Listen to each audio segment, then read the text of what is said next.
Right నమస్తే. ప్రస్తుతం మనం పోలీస్ కమాండ్ కంట్రోల్ దగ్గర అయితే ఉన్నాం. ఏదైతే గత కొన్ని రోజులుగా సంధ్యా థియేటర్ ఘటన అయితే చర్చనీయాంశంగా మారుతూ ఉంది. సో ఈ ఘటన మీద కూడా అటు పోలీసులకి, సినీ ఇండస్ట్రీకి, అదేవిధంగా ప్రభుత్వానికి మధ్య గ్యాప్ అయితే వచ్చినట్టు తెలుస్తూ ఉంది. సో ఈ నేపథ్యంలోనే నిన్న ఎవరైతే ఎఫ్డిసి చైర్మన్ దిల్ రాజు గారి ఆధ్వర్యంలో కూడా ఎవరైతే చనిపోయిన బాబు దగ్గరికి వెళ్ళి కూడా 2 crores అమౌంట్ కూడా అనౌన్స్ చేయడం జరిగింది. సో ఈ నేపథ్యంలోనే ఏదైతే సినీ ఇండస్ట్రీకి ప్రభుత్వంకి వచ్చిన గ్యాప్ని మళ్ళీ సెట్ చేయాలంటూ కూడా దిల్ రాజు గారు ఈరోజు ఏదైతే సినీ ప్రముఖులందరినీ తీసుకొని కూడా ఈరోజు పోలీస్ కమాండ్ కంట్రోల్ రూమ్కి అయితే రావడం జరిగింది. సో ఇక్కడ ఈరోజు ముఖ్యమంత్రి రేవంత్ రెడ్డి గారి ఆధ్వర్యంలో కూడా అయితే సినీ ప్రముఖులు అందరూ కలిసి కూడా ఈరోజు లోపల చర్చలు అయితే జరిపారు. సుదీర్ఘ దగ్గర 2 గంటల చర్చలు అయితే కొనసాగాయి లోపల.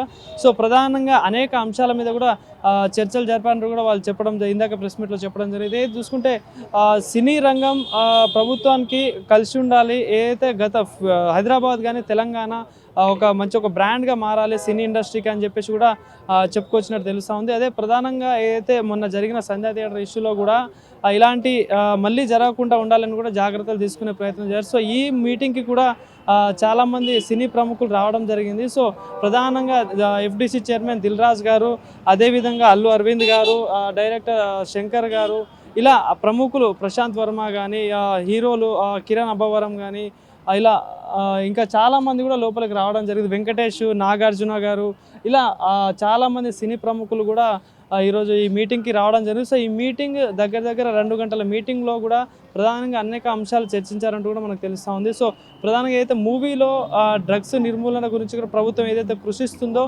దానికి మద్దతుగా మీరు కూడా ప్రమోట్ చేయాలంటూ కూడా వాళ్ళకి చెప్పినట్టు తెలుస్తూ ఉంది. సో అదేవిధంగా ఏదైతే సంస్కృతికి సంబంధించిన తెలంగాణ సంస్కృతికి సంబంధించిన సినిమాలు కూడా తీయాలి, తెలంగాణ సంస్కృతిని ప్రోత్సహించాలంటూ కూడా సినీ ప్రముఖులకు రేవంత్ రెడ్డి గారు చెప్పినట్టు తెలుస్తూ ఉంది. సో అదేవిధంగా చూసుకుంటే ఏదైతే సినీ ఇండస్ట్రీకి ఇటు ప్రభుత్వానికి మధ్యలో వస్తున్న గ్యాప్ని కూడా ఈరోజు ఏదైతే ఉన్న సమస్యలను కూడా మాట్లాడుకోవడం జరిగింది. సినీ ఇండస్ట్రీకి సంబంధించిన సమస్యలు ఏవేవి అవుతున్నాయో అవన్నీ ఈరోజు సినీ ప్రముఖులు కూడా వాళ్ళకి చెప్పడం జరిగితే సంవత్సరానికి దగ్గర 200 సినిమాలు తీస్తారు, అందులో 100 సినిమాలే నడుస్తాయి, అందులో కొన్నే హిట్ అవుతాయి అంటూ కూడా కొందరు ప్రశాంత్ వర్మ డైరెక్టర్ గారు చెప్పడం జరిగినట్టు కూడా మనకు తెలుస్తూ ఉంది. సో ఇంకోటి టూరిజం, టెంపుల్ ఇలాంటి వాటిని కూడా ప్రమోట్ చేయాలంటూ కూడా వీళ్ళు చెప్పినట్టు తెలుస్తూ ఉంది. సో ఇంకోటి ఏది చూసుకుంటే ఐటీ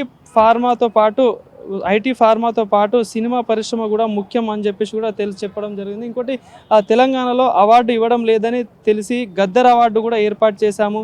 సో ప్రభుత్వం సినిమా పరిశ్రమకు అనుసంధానంగా ఉండేందుకు దిల్ రాజు ఎఫ్డిసి చైర్మన్గా నియమించాము. సినిమా పరిశ్రమ సమస్యల పరిష్కారం కోసం మంత్రివర్గ ఉపసంఘాలు కూడా ఏర్పాటు చేస్తాం.